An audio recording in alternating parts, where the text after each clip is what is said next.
जनवरी का महीना चल रहा था। कड़ाके की ठंड पड़ी जा रही थी। बाहर कोहरा जमा हुआ था। राजेश एक लड़की को भगाकर घर पर लेकर आ रहा था। जहां घर में सरला गरम गरम चाय पी रही थी, तभी किसी ने दरवाजे पर दस्तक दी। जैसे ही सरला ने दरवाजा खोला तो उसने देखा कि उसका बेटा गले में वरमाला डाले खड़ा था। हे भगवान! राजेश, ये क्या है? ये तो किसे भगा लाया? माँ, ये सोनल है। मैं इससे बहुत प्यार करता हूँ और हम दोनों ने शादी भी कर ली है। आज से तुम्हारी होने वाली बहू है। हे राम! ये तूने क्या किया? अरे कोमल, देख तो, आकर देख, तेरा भाई दुल्हन ले आया है। न दान, न दहेज, न बैंड, न बाजा। हे भगवान, मैं अपने समाज को क्या मुंह दिखाऊंगी? लोग क्या कहेंगे? इकलौते बेटे का ब्याह, वो भी ऐसे। सत्यानाश! अब रिश्तेदार हंसेंगे मुझ पर। अरे वाह भैया, भाभी तो बहुत ही सुंदर है। और माँ, अब तुम चुप भी हो जाओ। अब ये इस घर की इज्जत, इस घर की बहू है। सरला जल भुनकर अंदर चली जाती है। फिर कोमल अपनी भाभी का गृह प्रवेश कराती है और उसे उसके कमरे तक ले जाती है। अगली सुबह नई बहू सोनल की पहली रसोई थी। उसने बड़े चाव से सबके लिए खीर पूरी बनाई और अपनी सास को भी खाने को दी।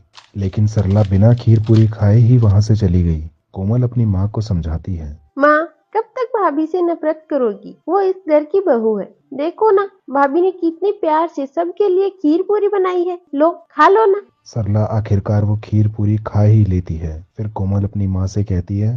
कल भाभी की मुंह दिखाई का फंक्शन रखते हैं। इसी बहाने मोहल्ले की औरतें भाभी से मिल भी लेगी। ठीक है, अब तू जाकर उस कलमुही को बोल दे। कोमल सोनल और राजेश को ये बात बताती है। सोनल और राजेश ने कोर्ट मैरिज की थी, इसीलिए कपड़ों के नाम पर सोनल के पास कुछ भी नहीं था। मुंह दिखाई पर पहनने के लिए वो राजेश से एक नया स्वेटर लाने की बात कहती है। राजेश, कल मेरे पास पहनने के लिए कोई साड़ी और नया स्वेटर नहीं है। देखो ना, अब जब तक मेरी मुंह दिखाई नहीं हो जाती, तब तक मैं तो बाहर जा नहीं सकती। इसलिए तुम ही मेरे लिए कोई साड़ी और स्वेटर ले आओ। तभी वहां सरला आ जाती है। स्वेटर लाने की कोई जरूरत नहीं है। बेकार में ही पैसे बर्बाद करने हैं क्या? इतना कहकर सास अपने कमरे में जाती है और अलमारी में रखे अपने कुछ स्वेटर ले आती है। ले, इनमें से मेरा कुछ स्वेटर पहन ले। तू खुद तो अपने मायके से कुछ लाई नहीं, बस खाली हाथ आ गई मुंह उठाकर। लेकिन माँ जी, ये पुराने स्वेटर है, ऊपर से फीके रंग के भी।